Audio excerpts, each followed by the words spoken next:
prayer. The prayer in John is during the Last Supper, and it's a long prayer, and he prays for his disciples. He prays for all the people that believe through them. He prays for us. He has this, it's a gorgeous prayer, but he doesn't pray at Gethsemane in John. And so tonight, we begin that journey to the cross. That's where he's going.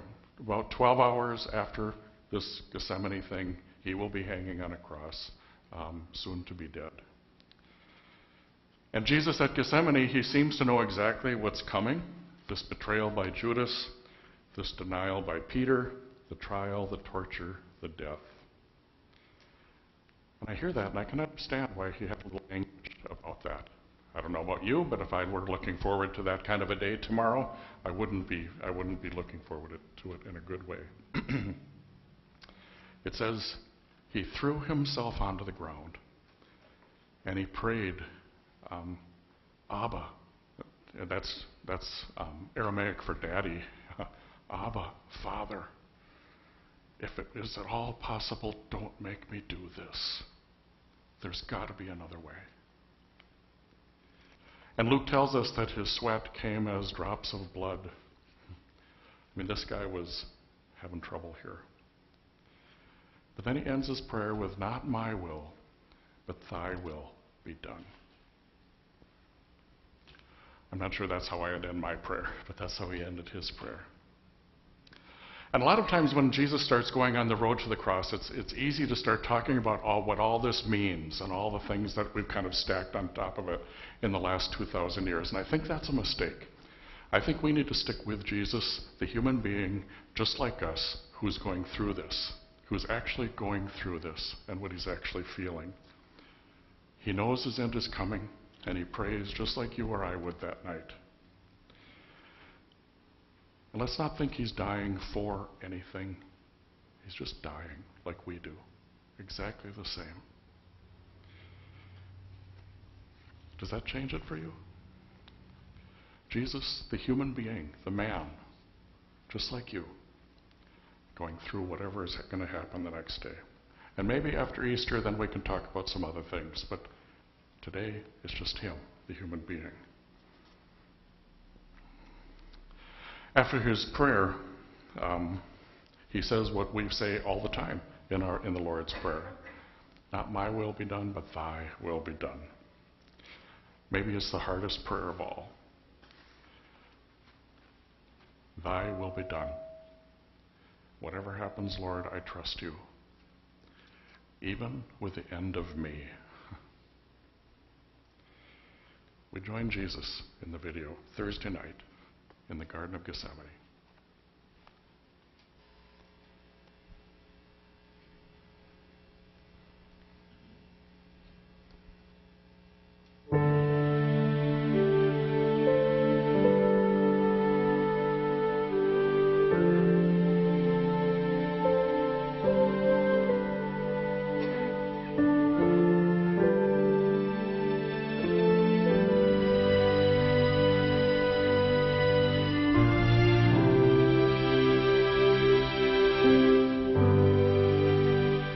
Today we continue our study of the last 24 hours of Jesus' life. The purpose of these videos is to supplement the material in the book and to help you see the events described in the Gospels in new ways. Following the Last Supper, near midnight, Jesus led the disciples down Mount Zion, across the Kidron Valley, and to an olive grove at the base of the Mount of Olives. He had prayed with them there many times before. To their left as they walked was the temple, towering over them.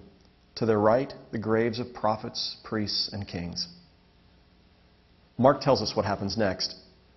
They went to a place called Gethsemane, and he said to his disciples, "Sit here while I pray." He took with him Peter and James and John, and began to be distressed and agitated. And he said to them, "I am deeply grieved, even to death. Remain here and keep awake." And going a little farther, he threw himself on the ground and prayed that, if it were possible, the hour might pass from him. The part of the power of being in the Holy Land as pilgrims is that you have the opportunity to place yourself in the story. You can stand among the olive trees in the Garden of Gethsemane where Peter and John fell asleep and while Christ agonized. You can kneel at the rock formation where tradition says that Jesus threw himself to the ground and prayed for this cup to pass from him.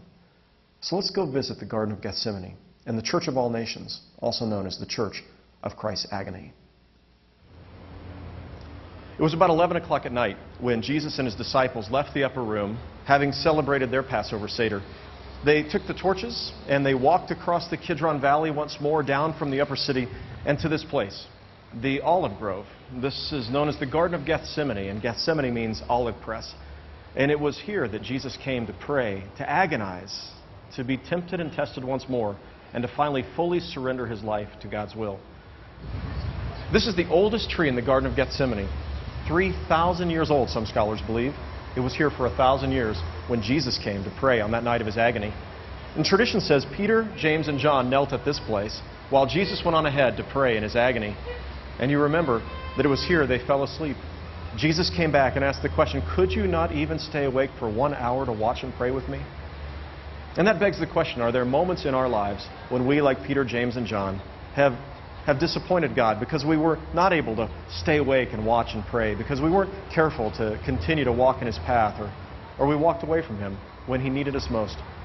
As we hear this story and we remember this tree, we ask that question of ourselves, when have I been like Peter, James, and John, unable to stay awake and watch and pray with the Lord? I hope you'll consider in your discussion of today's reading the ways in which you've struggled as Peter and James and John did that night. They struggled to remain awake when Christ most needed them. How have you struggled when he most needed you? Now, Jesus went a bit farther into the garden to pray that night. Agony is an appropriate word to describe what he was feeling. Mark tells us he threw himself on the ground and prayed that this hour would pass from him. When you visit the Garden of Gethsemane, you're meant to identify with his agony. Jesus began his public ministry being tempted by the devil. And in the temptations, the devil questioned Jesus, in essence saying, if you really are the Son of God, then prove it. And then he offered Jesus another way, a way to avoid the suffering of the cross. He offered him the riches of the world if he would abandon his plan to save humanity. Here in the garden, I believe Jesus was being tempted once again. That the devil had to have been saying once more, are you really sure about this? Do you know what you're doing? Are you really going to leave these hapless disciples to run things when you're gone? Look, they're sleeping right now as you pray. You don't have to suffer, Jesus. You don't have to die. Just run.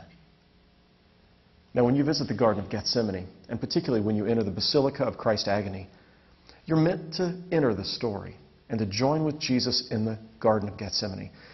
Antonio Barlucci was the architect who designed the current church building, which sits atop the ruins of 2 previous churches built on the site to commemorate the agony of Christ. Barlucci wanted to take worshipers back to that night. Upon entering the church, your eyes have to adjust because it's intentionally quite dark. Look up and you'll see the stars in the ceiling. You've been taken back to that night. Look ahead and you'll see the large mosaic of Christ kneeling before a rock in prayer. And below the mosaic, the rock formation Christians have visited since at least the 300s, perhaps earlier, remembering these events. Pilgrims are invited to kneel around the rock, to touch the rock, and to remember and to pray with the Lord, not my will, but thy will be done. Is it coincidental that both Christ's agony and Adam and Eve's temptation occurred in a garden?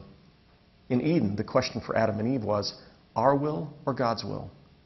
They chose their own will and turned away from God.